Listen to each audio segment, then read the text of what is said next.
ستارہ پری اور حسین لڑکی۔ ستارہ پری ایک نیک دل پری تھی۔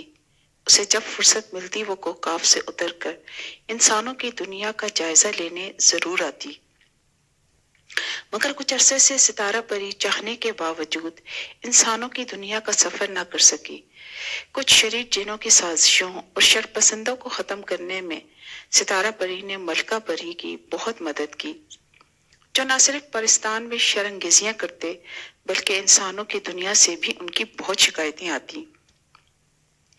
چنانچہ ستارہ پری کی مدد سے ملکہ پری نے ان جنوں کو ہمیشہ کے لیے قید کر دیا، اور اب ملکہ پری کی بیٹی کی شادی قریب تھی۔ ملکہ پری نے ان تمام کاموں کی ذمہ داری ستارہ پری کو سونپ دی۔ چنانچہ ستارہ پری اب انتظامی امور میں بے حد مصروف تھی، کیونکہ پرستان کی تمام پریاں، پرے اور جن بھی اس تقریب میں مدعو تھے، اس لیے ہزاروں لوگوں کی رہائش اور خوراک کا بندوبست اور جشن کی تیاری ستارہ پری کی نگرانی میں ہوئی۔ ملکہ پری کی بیٹی کی شادی بحسن خوبی انجام دینے کے بعد ستارہ پری اب فرصت سے تھی۔ چنانچہ ایک دن ستارہ پری ملکہ پری کی اجازت سے اپنی سہیلیوں کے ساتھ انسانوں کی دنیا کی طرف روانہ ہوئی۔ تمام دن گزرنے کے بعد وہ واپس کوہکاف کی طرف اڑتی ہوئی جا رہی تھی کہ راستے میں اس کی نگاہ ایک خوبصورت جھیل پر پڑی۔ وہ اس خوبصورت جھیل کے شفاف پانی میں اپنا عکس دیکھنے کے لیے نیچے اتر آئی۔ اس پرفضا گھنے درختوں، پھلوں پھولوں سے بھرے کم آبادی والے دیہات نے ستارہ پری کو اپنے حسن کے سحر میں جکڑ لیا۔ وہ بھی ان حسین مناظر میں کھوئی ہوئی تھی کہ اسے کچے راستے سے قدموں کی چاپ سنائی دی۔ کوئی شاید جھیل کی جانب ہی آ رہا تھا۔ ستارہ پری جلدی سے ایک درخت کے موٹے تنے کے پیچھے چھپ گئی۔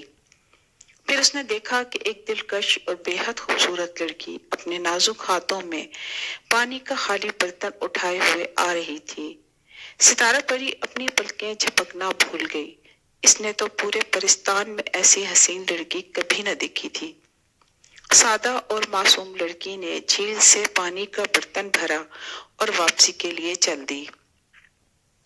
اسی اثنا میں ستارہ پری کی باقی سہیلیاں بھی اسے ڈھونڈتے ڈھونڈتے آ پہنچی اور پریشانی سے کہا، ارے ستارہ پری، تم اچانک بغیر بتائے نیچے کیوں اتر آئی؟ شام گہری ہونے والی ہے، ہمیں رات ہونے سے پہلے پہلے کوہکاف واپس پہنچنا ہے، ورنہ ملکہ پری سے بہت ڈانٹ پڑے گی۔ چنانچہ ستارہ پری اپنی سہیلیوں کے ساتھ واپس کوہکاف روانہ ہو گئی، مگر پرستان پہنچنے کے بعد بھی وہ یہی سوچتی رہی، انسانوں کی دنیا میں اتنی حسین لڑکی کیسے؟ ورنہ اس نے تو ہمیشہ یہی سنا تھا کہ پریاں ہی بہت حسین مخلوق ہیں اور ان کا کوئی ثانی نہیں۔ ستارہ پری اپنی سوچوں میں گم تھی کہ ملکہ پری آ گئی اور پوچھا، ستارہ پری، جب سے تم انسانوں کی دنیا سے آئی ہو سوچوں میں گم ہو، کیا کوئی پریشانی ہے یا پھر کسی شریر جن کی کوئی شکایت آئی ہے؟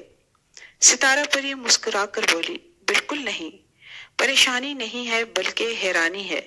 اور پھر اس نے ملکہ پری سے اس خوبصورت لڑکی کا ذکر کیا جو خوبصورتی میں اپنی مثال آپ تھی اور جھیل سے پانی لینے آئی تھی۔